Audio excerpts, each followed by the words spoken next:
Hello viewers, আজকে আমি তোমাদের জন্য এনেছি দারুণ স্বাদের একদম নরম তুলতুলে হেলদি একটা পরোটার রেসিপি। এই পরোটাটা বানাতে কিন্তু আমি কোনো রকম ময়দার ব্যবহার করিনি বা ছাঁকা তেলেও এই পরোটাটা ভাজা হয়নি। এই পরোটাটা খেতে কিন্তু অসাধারণ লাগে। তো চলো বন্ধুরা, তোমাদের সাথে রেসিপিটা ঝটপট শেয়ার করে দিই। আর এই পরোটাটা কিন্তু আমি একটু বড় করেই বানিয়েছি, যাতে পরিবেশনের সময় দেখতেও খুব ভালো লাগে। এই পরোটাটা বানাতে আমি প্রথমেই নিয়েছি রাঙালু। মোটামুটি আমি দেখো 400 গ্রামের মতো রাঙালু নিয়েছি, 3টে বড় বড় সাইজের রাঙালু নিয়েছি। এটাকে প্রেসারের মধ্যে দিয়ে আমি সেদ্ধ করে নেব। দেখো ভালো করে রাঙালুগুলোকে কিন্তু আমি সেদ্ধ করে নিয়েছি। এবার এটাকে খোসা ছাড়িয়ে পরিষ্কার করে নেব। এই বাটির মধ্যে আমি রাঙালুগুলোকে নিয়ে নেব এবং ভালো করে আমি এটাকে স্ম্যাশ করে নেব। খুব ভালোভাবে রাঙালুটাকে ম্যাশ করে নিতে হবে। যত ভালোভাবে রাঙালুটাকে ম্যাশ করতে পারবে ততটাই ভালো পরোটাটা খেতে হবে, আর পরোটাটা সাইড দিয়েও ফেটে যাবে না।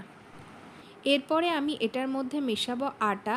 আমি 2 কাপ মতো আটা মেশাচ্ছি। রাঙালুর অর্ধেকেরও কম কিন্তু আমি আটা নিয়ে নিচ্ছি। এটাতেই কিন্তু পরোটা তৈরি হয়ে যাবে, খুব বেশি আটার প্রয়োজন হবে না। এরপরে আমি মশলাগুলো একে একে দিয়ে দেব। আমি নুন দিয়ে দিচ্ছি, 1 চামচের মতো লঙ্কার গুঁড়ো, জিরের গুঁড়ো, ধনের গুঁড়ো, চাট মশলা, একটু জোয়ান আর 2 চামচ কসুরি মেথি আর 2 চামচের মতো তেল দিয়ে আমি ভালো করে মিশ্রণটাকে মিশিয়ে নেব।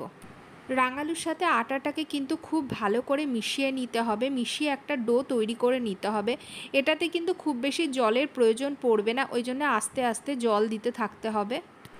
এবারে এই ডোটা থেকে একটু লেচি কেটে নেব। আমি একটু বড় বড় সাইজ করেই কিন্তু লেচিটা বানাচ্ছি। তোমরা চাইলে নর্মাল ছোট ছোট সাইজেরও পরোটা বানাতে পারো। এবারে আমি লেচিগুলো থেকে পরোটা বেলে নেব। আমি একটু গোল সাইজেরই পরোটা বানাবো। এই পরোটাটা যেহেতু আমি বড় করে বানাচ্ছি, তাই জন্যে আমি এই নিচে ভালো করে পরিষ্কার করে নিয়ে এখানেই কিন্তু আমি পরোটাটা গড়ে নেব। আর এই পরোটাটা বেলার সময় যদি সাইড দিয়ে ফেটে যায় তাহলে ভয় পাওয়ার কোনো কারণ নেই। সাইড দিয়ে কিন্তু একটু চেপে চেপে দিলেই কিন্তু গোল শেপ হয়ে যাবে। আজকে আমি এই পরোটাটা কিন্তু সাদা তেলেই বানাচ্ছি, কিন্তু ঘিতে কিন্তু এটা আরও ভালো খেতে হয়। আমি 1 চামচের মতো সাদা তেল দিয়ে প্রথমে পরোটাটাকে ভালো করে প্যানে স্প্রেড করে দেব। তারপরে আবার উপর থেকে আরেক চামচের মতো তেল দিয়ে দেব। একটু সেঁকে সেঁকেই পরোটাটা বানাবো। দেখতে পাচ্ছ বন্ধুরা পরোটাটা কতটা বড় হয়েছে। এটাকে আমি ভালো করে সেঁকে নেব। একটা পিঠ ভালোভাবে হয়ে গেছে বন্ধুরা। এবার আরেকটা পিঠকে আমি ধীরে ধীরে উল্টে দেব।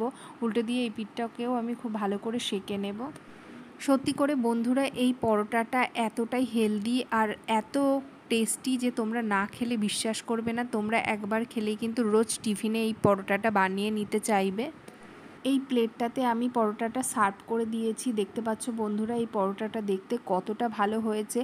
আমি দইয়ের সাথে এটাকে সার্ভ করে দিয়েছি, সাথে একটু মেয়োনিজও দিয়ে দিয়েছি। তোমরা চাইলে একটু আচারও নিতে পারো, খেতে কিন্তু অসাধারণ লাগে। তোমরা অবশ্যই বাড়িতে ট্রাই করো।